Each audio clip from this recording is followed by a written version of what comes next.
You don't need Netflix, you don't need cable. Hop on YouTube, welcome to the hood table, where we chop up local and global events vocally.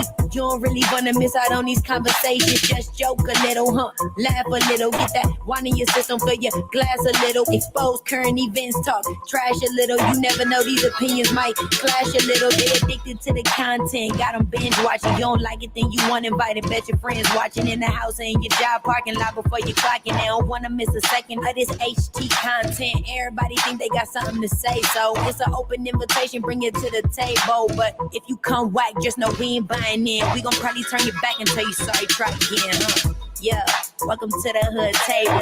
You don't need Netflix, you don't need cable. Yeah, welcome to the hood table. You don't need Netflix, you don't need cable.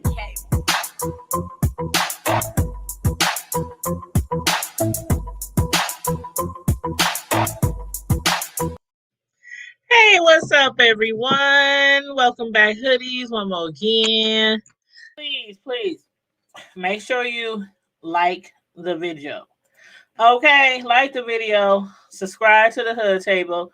If you're not already subscribed to the Hood Table, please make sure that you hit the subscribe button and then hit the notification bell.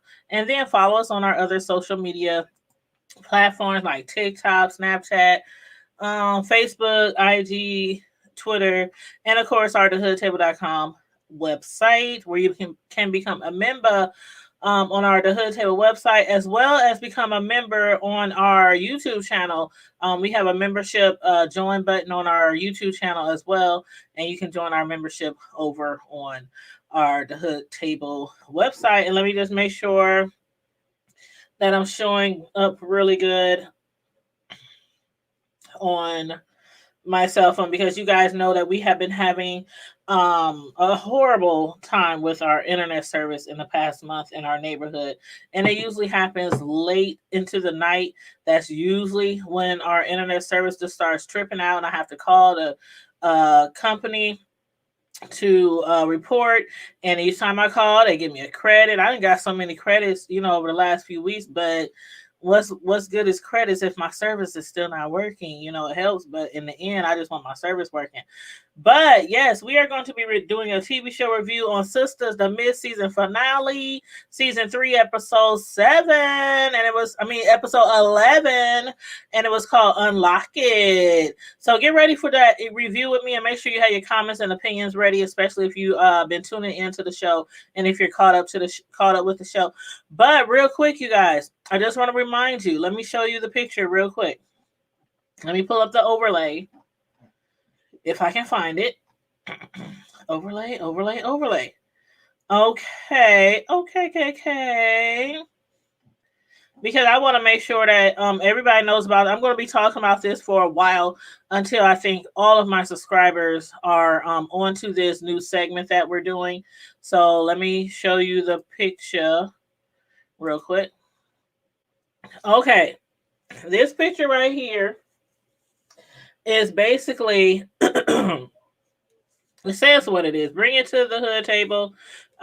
It's a new segment that we're doing. It's called Bring It to the Hood Table, because what you essentially will be doing is emailing us at bringittothehoodtable.com. And when you send me an email at bringittothehoodtable.com, essentially you're asking me for some very unprofessional hood advice. It's strictly for entertainment purposes, as some of you may have figured out, but it's for some very unprofessional hood advice on anything from what to do about a crazy coworker, how to deal with some hard-headed ass kids. Just anything, relationships, your siblings, your mama, your daddy, your in-laws, ex-laws, your neighbor, dog, whatever. If you want to email me for some very unprofessional hood advice, all you have to do is email us at Bring It to the Hood Table. Bring it to the, and make sure you say the and not the. It is not the Hood Table, it's the Hood Table. So make sure you email us, Bring It to the Hood Table at hotmail.com. I did put this on our about section to our YouTube channel, but I'm going to make sure that I post it in the chat right now as well. So now that we got that out of the way, let me uncover that photo. So basically, let's get into it, guys. We're gonna get into this review. Again, this is Sistas Midseason Finale Review, Season 3, Episode 11. Unlock it. Let me take a drink. Ooh, because y'all know how my throat be getting parched and dry. And I'll be going on and on. So, as far as Gary and Andy, therapy. I need you guys to please tell me which school of higher learning did that therapist attend, and was it free? Was it online? Was there real credits actually received to get a degree? And is the school still operating? Is it still in business? Are there still students there paying to get this same type of schooling? This same type of higher learning? But you guys, in real life situations, I can't understand how somebody who knows that their partner has been with someone else might imagine them two together, every time they're about to have sex with them, especially when it's really trying to get very intimate with your partner. And regardless of if your partner slept with another person during your relationship or when you guys were on a break or separated from some time, nobody likes feeling like there is someone else that can satisfy their partner. But come on now, even if that is a real therapist practicing therapy, those type of exercises are just outlandish to me. Because I've never seen or heard anything done like that. And our girl Andy, she was not falling for that shit. She was like, Dr. Quack. Dr. Quack, Quack, you need to get the hell up out of my house. She was not falling for that shit. She's like, and if your therapy is so highly effective, then get her a man to straddle her every time that Andy feels like Gary isn't touching her enough. Gary was like, huh? Excuse me, come again? Yeah, he don't like to flip it. He don't like to imagine if the shoes was on the other feet when it comes to him, because he's very, very jealous. And basically Andy said if that's not going to work, then if Gary don't want that to happen, then you and Mrs. Dr. Quack, y'all need to get your asses up out of my house before I call the police. Andy was about to call the po-pos on them hoes, including her man Gary, because he a hoe too. but to that I say, it's about damn time that Andy grew some balls, okay? Because like she told the therapist, why would you not, as a professional, warn somebody about what they are about to walk into? Like, if this is indeed, exercises, relationship exercises, don't you think you should warn somebody? Because come on now, how many of y'all women would not have went in there and just, oh my God, tore that whole bedroom up? Everybody would have got a piece. Somebody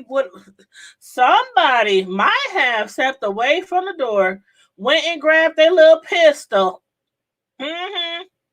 Have they seen another woman straddled on top of their man with another woman either waiting there, viewing it, directing them, or waiting for her turn, and they would have shot up everybody in the damn house. I'm telling you, it happens, okay? It happens. But even if this form of therapy does help a couple in the bedroom, what about their issues outside of the bedroom? Like, did you see how this last episode, and almost every time since they got back together, did you see how Andy, when she tries to walk away from Gary, when they are arguing or having in a disagreement, he always yanks her and snatches her up by her arm, which he did this episode. He ain't changed. He has always done that, and he still does that. He still has a very bad attitude, very bad anger problems. Ain't nothing changed. He's still aggressive, disrespectful, jealous, insecure. Do I need to go on and on and on? He's so doggone insecure that he's still following Andy around. And then he was up there in the bed dry humping some other woman as a relationship exercise. I can't help but to question that. Exercise. But anyway, the least they could have done for Andy's sake or any other woman, like if I have a man has a therapist and they're going to do something like that, simulating sex, they could at least chosen an ugly, unattractive old woman, somebody's old grandma, something. I don't know. I'm just saying. I'm just saying. But y'all let me know what y'all think about that storyline. As far as Danny and Preston, Danny. We finally find out what else it has been that's been making Danny feel unsure of their relationship. She stated that she feels like they don't have, or they don't really have, anything in common. She likes hip hop and R&B. He likes country and bluegrass. She loves basketball. He loves hold downs. And what do they call them? I don't want to disrespect anybody, who likes country and bluegrass. So I don't remember exactly what she said. She said something else, but I can't. She said hold downs and boots stuff. I can't remember what she said. But anyway, and when she said when he gets home, all he wants to do is discuss cows and mules and manure and other farm shit. Something that she is totally not interested in. And despite their differences, Danny really enjoys spending time with Preston. But the fact that when they are together, they don't have much in common to share. They really can't even communicate on the same level about the same subjects. So I understand where she's coming from. It makes it really difficult for her to want to spend a large quantity of time, with him every day. Like, it's one thing if you're seeing somebody, several times a week, they come over to visit, you go to their crib, y'all go out to eat or whatnot, you know what I'm saying? But to be with each other every single day and you absolutely have nothing in common to talk about, and she literally doesn't care. Like, she don't really care about his life outside of her, life outside of her four walls, their relationship. She don't really care. Now, the part that's crazy to me, though, is that Preston is not upset at all. He totally understands her need for space, but what he doesn't understand is why she couldn't just come out, outright and tell him, just say it in the first place. But do you think with them living in separate homes, not living together anymore, do you think that'll be beneficial to their relationship or not? Me, for one, I think they moved in too soon in the first place. And if Preston does move out, unless they are both going to try or attempt to focus on each other's personal interests, show concern towards each other's personal interests, it ain't going to work. That's just my opinion. It's not going to work. I mean, how could it?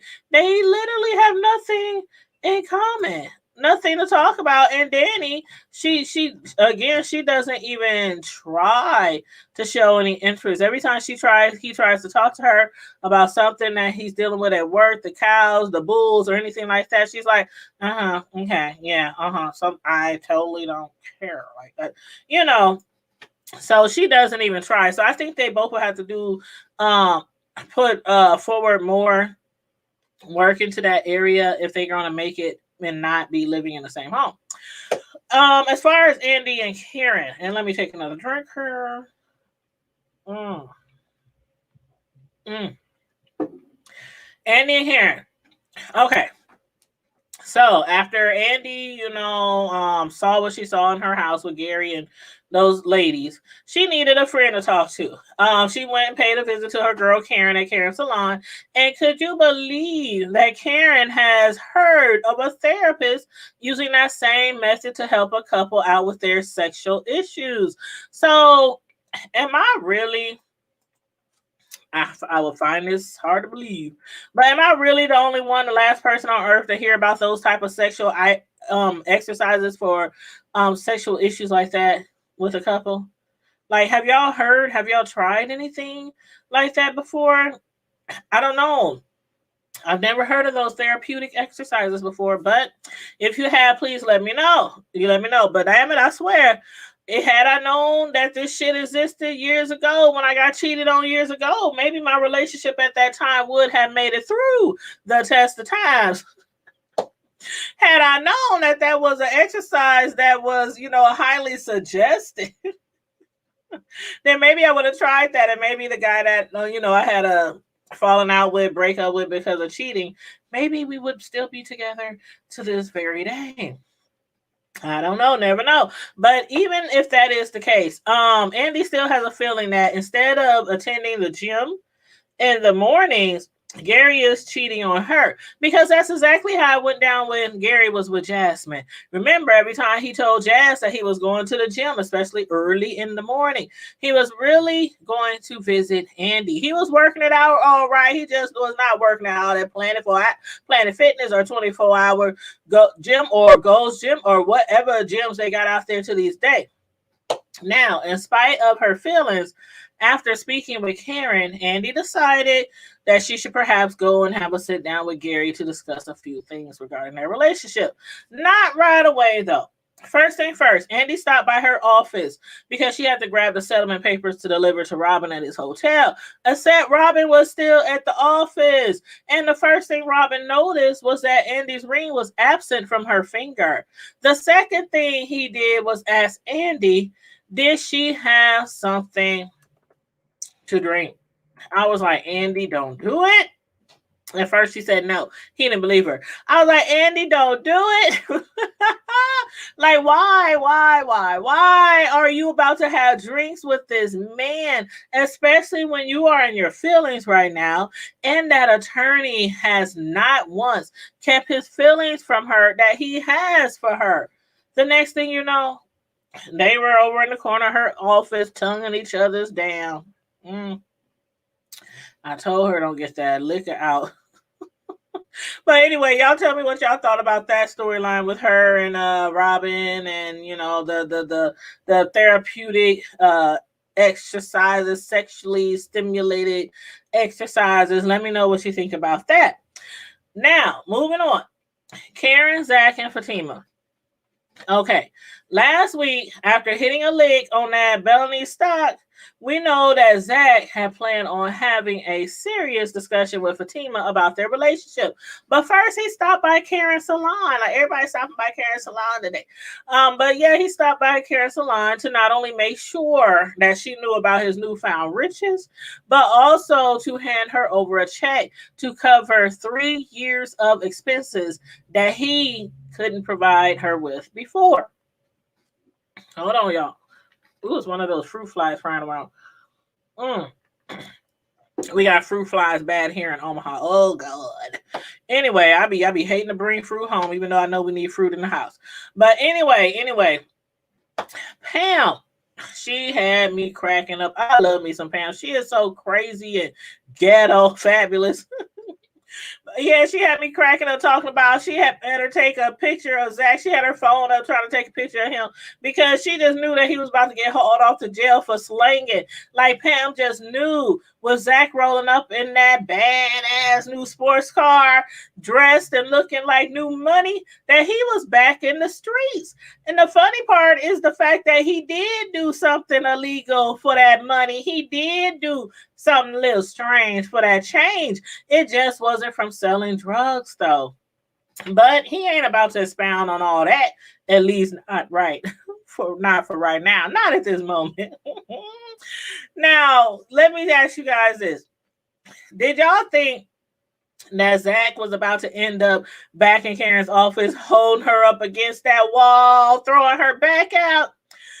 You could definitely feel the sexual energy and love still between the two, except for this time, Zach just handed her the money, gave her £1 before he realized that he was heading to Fatima's crib.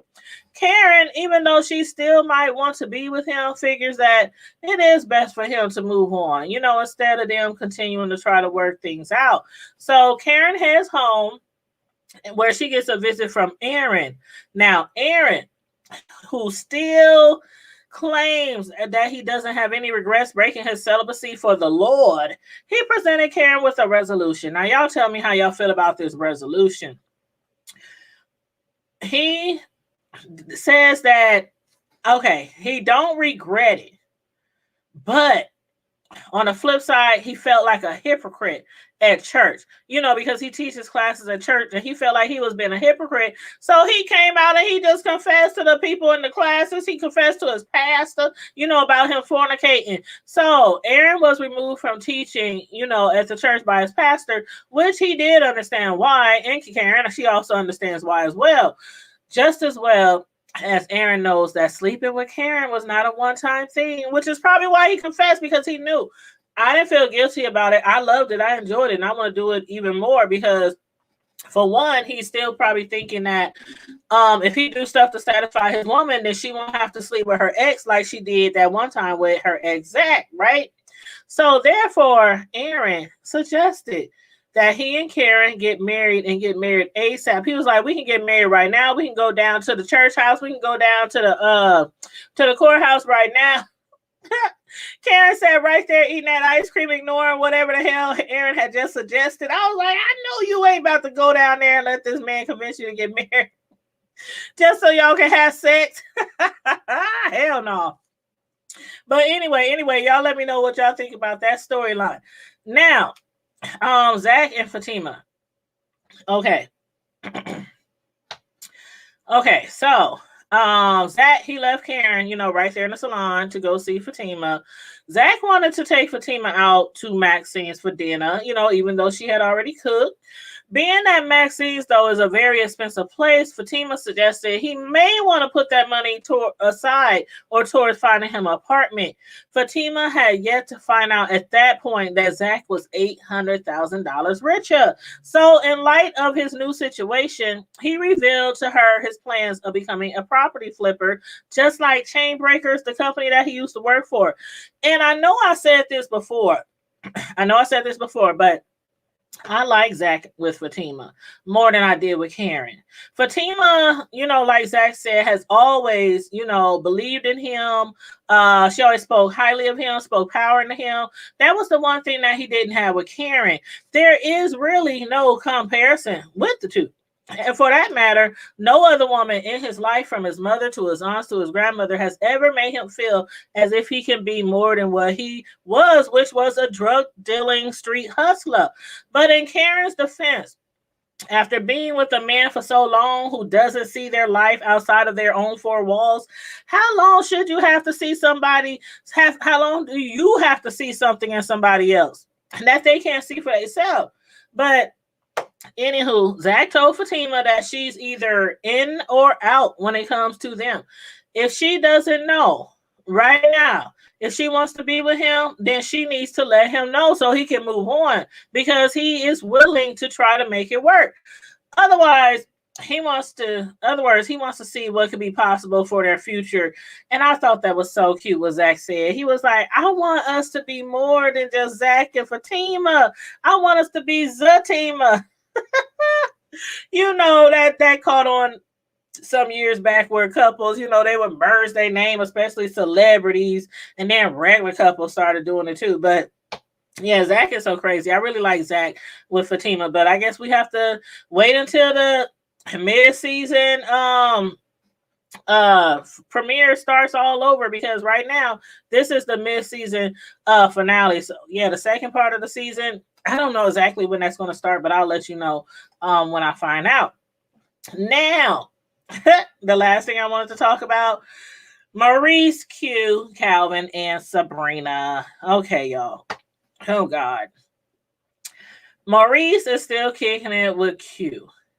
But for some reason, his activities for him and Q that evening needed more space than his bedroom has to offer. So to get Calvin out of the house, he sets it up so that Calvin leaves the crib to go talk to Sabrina about their relationship, which turned out to be a good thing for Calvin, because him and Sabrina decided they both want to take another chance on their relationship, right? And on the flip side, it was a bad thing for Maurice. Now, I done told y'all over and over again that I think Maurice should not be messing with Q. He needs to leave Q's ass well enough alone. And now, after not paying Q, Mr. Gay for Pay, his gay for pay fees, Q done pulled out a gun on Maurice. He done pulled out a pistol. And first of all, I'm like, where the hell you get that gun from?